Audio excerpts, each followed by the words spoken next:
你终于来上班啦。不好意思啊，我认错人了。啊，没关系啊。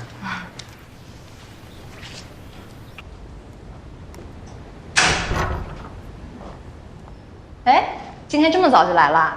快期末了嘛，还书的人特别多，所以有点忙。那要不我找办公室抽多一个人来帮你忙吧？好啊，谢谢老师。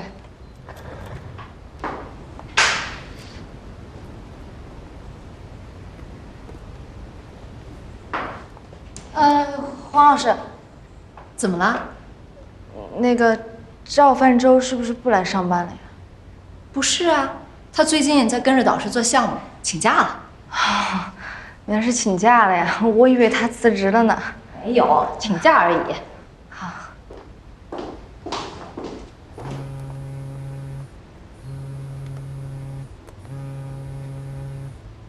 老师，我出去接个电话。哎，好嘞。